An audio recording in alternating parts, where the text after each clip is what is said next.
নমস্কাৰ বন্ধুসকল, মই হাতিমে আজি মৰ্নিঙত পুনৰাই ভিডিঅ' এটা লৈ আপোনালোকৰ মাজত উপস্থিত হ'লোঁ।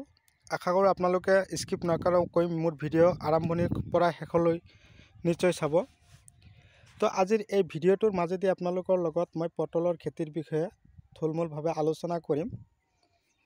তো পটলৰ খেতি কেনেকৈ কৰিব লাগে, পটলৰ খেতি কৰাৰ নতুন পদ্ধতি মই আপোনালোকৰ লগত শ্বেয়াৰ কৰিম।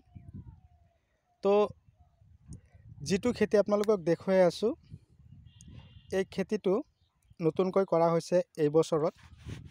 তো মোৰ পৰা শিপাখিনি ক্ৰয় কৰিছিল হাইব্ৰিড জাতৰ পটল। তো এই হাইব্ৰিড জাতৰ পটলৰ গছবিলাকৰ ধৰণ আপোনালোকক মই দেখুৱাই দিছোঁ। গছটো আপোনালোকে নিশ্চয় চাব পাৰিছে। কিন্তু এই খেতি কৰিবলৈ হ'লে আপোনালোকে দুই ধৰণৰ শিপা ক্ৰয় কৰিব লাগিব। এটা হ'ব মাইকী শিপা আৰু এটা হ'ব মতা শিপা। তো মতা শিপা যদি নাথাকে তেনেহ'লে কিন্তু পটলৰ খেতিত পটল সিমান প্ৰডাকশ্যন নহ'ব। খেতি হ'ব ঠিকে, কিন্তু মাল প্ৰডাকশ্যন নহ'ব। আৰু এই মাইকী শিপাখিনিৰ যে লগাব, ধৰক মিনিমাম 100 শিপা বিপৰীতে মিনিমাম 2টা মতা শিপাৰ প্ৰয়োজন আছে। 100টা মাইকী শিপাৰ বিপৰীতে 2টাকৈ মতা শিপা, অথচ 3টাকৈ মতা শিপা আপোনালোকে লগাব পাৰিব। তো পটলৰ খেতিত আটাইতকৈ তাৰমানে লাভান্বিত হ'ব পৰা এক ধৰণৰ চব্জি, যাক বজাৰত চাহিদা বহুত বেছি। চাওক, লগোৱাৰ পদ্ধতি আপোনালোকে নিশ্চয় চাব পাৰিছে। এনেকৈ লগাব লাগিব। তো এই খেতি কৰিবৰ কাৰণে আপোনালোকে কি কৰিব লাগিব, প্ৰথম অৱস্থাত গোবৰ সাৰ বেছিকৈ খটাব লাগিব। বিঘাই প্ৰতি আপোনালোকে 2 পৰা 3 গাড়ীকৈ গোবৰ সাৰ যদি দিব পাৰে, তেনেহ'লে আপোনালোকৰ নিচিনা আৰু পটল কোনেও বিক্ৰী কৰিব নোৱাৰে।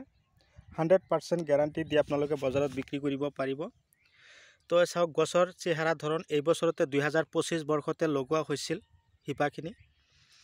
তো শিপাখিনিৰ চেহেৰা কিন্তু বহুত ভাল। ইতিমধ্যে বৰষুণ এজাক হৈ গ'ল। তো বৰষুণ হৈ যোৱাৰ পিছতে গছখিনি বহুত ধুনীয়াকৈ আগ মেলিছে।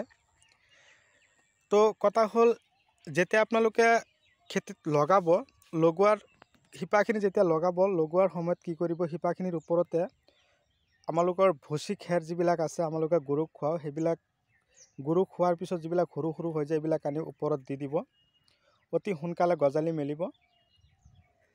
আৰু এই খেতিৰ কাৰণে আপোনালোকে চুপাৰটো অকণমান বেছিকৈ খটাব লাগিব। চুপাৰ দিয়াৰ লগে লগে মাটি কি হয়, উৰ্বৰ হয়। মাটিখিনি যেতিয়া উৰ্বৰ হ'ব, পটলৰ গছখিনি শিপা দিয়াত সুবিধা হ'ব। এয়া চাওক, গছখিনি কি ধুনীয়াকৈ ওলাই আছে। আৰু পৰাপক্ষত ইউৰিয়া সাৰটো সপ্তাহত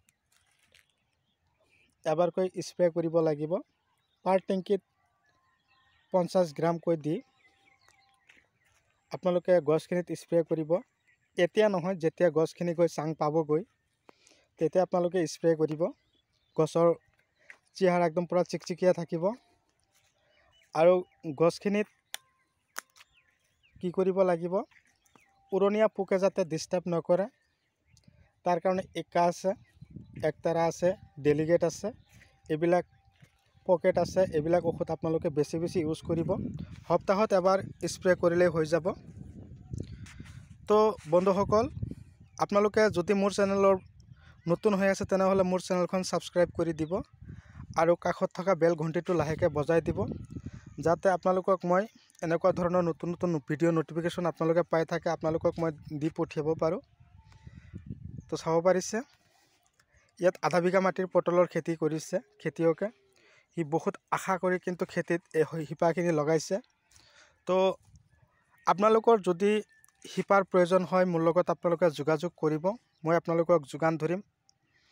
আপোনালোকে যদি কৰে, আপোনালোকৰ হাতত অলৰেডি 2 মাহ আছে, অলৰেডি বহুত সময় আছে। আপোনালোকে এতিয়াও ক্ৰয় কৰক, ক্ৰয় কৰি কিনে আপোনালোকে লগাওক। তো বহুত ঠাইত মই পঠিয়াইছোঁ, ডেলিভাৰী দিছোঁ।